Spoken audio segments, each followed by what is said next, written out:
2020년이 저물어가는 이때, 여러분에게 순자산 10억은 어떤 의미인가요?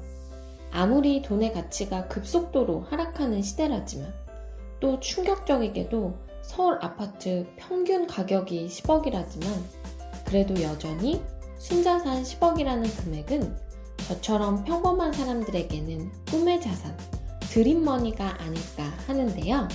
저도 지금으로부터 6년 전 신혼 초에 10년 안에 10억 모으기라는 계획을 세웠었어요. 그때는 지금보단 인플레이션이 덜할 때이기도 했고 그냥 막연하게 38살에 순자산 10억 정도 있으면 꽤 부자이지 않을까?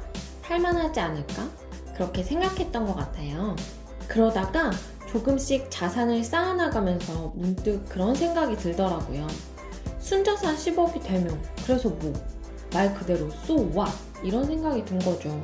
10억을 모은다고 하는데 그 돈으로 또 대출을 내고 더 상급지 아파트로 또 돈을 모아서 또 더 상급지 아파트로 결국 그렇게 강남 아파트에 입성하기. 과연 그게 내 꿈인가? 내가 이루고 싶은 삶의 모습인가? 또 대출을 끼고 아니면 대출이 없더라도 그렇게 덩그러니 내 자산의 대부분을 집 한 채에 깔고 강물을 거스르는 연어처럼 상급지로 계속 이동하는 게 과연 내 평생에 걸쳐서 이룰 만한 가치가 있는 목표일까? 30억 강남 아파트에 사는 50대, 60대 할머니가 되는 게 결국 나의 꿈인 건가? 그리고 결정적으로 순자산 10억이 있다고 해서 내가 은퇴할 수 있을까? 더 적나라하게 말하자면 이놈의 가족 같은 회사 때려칠 수 있을까?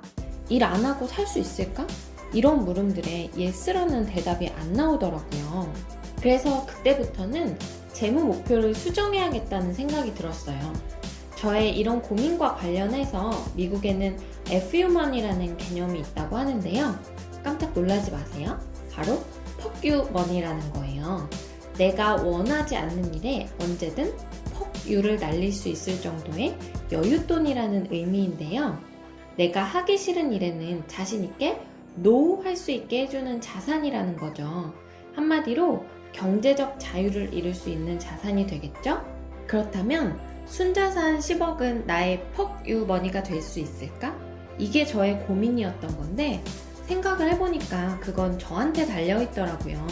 순자산 10억을 어떻게 운용하느냐에 따라서 달라지는 거죠. 그래서 순자산 10억 달성, 이게 중요한 게 아니라 일하지 않아도 들어오는 돈, 비근로소득, 자본소득이 얼마나 되는지에 초점을 맞추기로 했어요. 저도 언제든 퍽유를 날릴 수 있게요. 그리고 대략적으로 2인 가구인 저희 집에 필요한 생활비를 계산해 봤는데요.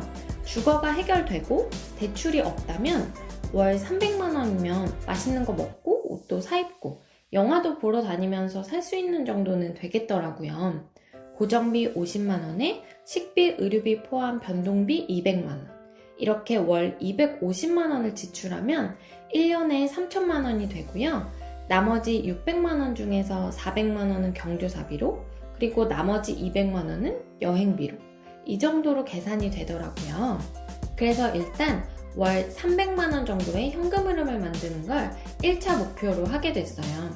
보통 서울권 건물의 수익률이 4% 초반대 정도 있고 강남권은 3% 정도라고 하니까 순자산 10억으로 월 300만 원 정도의 현금 흐름을 만들어내는 게 그렇게 무모한 수익률은 아니라는 생각이 들더라고요.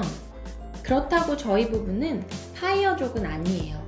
극단적인 절약 생활을 하고 있지도 않고 또 매달 현금 흐름이 나오더라도 일을 하지 않을 생각은 아니거든요. 다만 언제든 파이어족이 될 수 있는 시스템을 갖춰놓으려는 파이어족 준비족이라고 할 수 있겠네요. 그럼 다음 시간에는 어떻게 월 300만 원의 현금 흐름을 만들어낼 수 있을지 구체적인 방법들에 대한 영상으로 찾아오도록 하겠습니다. 영상의 내용이 도움이 되셨다면 구독, 좋아요 부탁드립니다.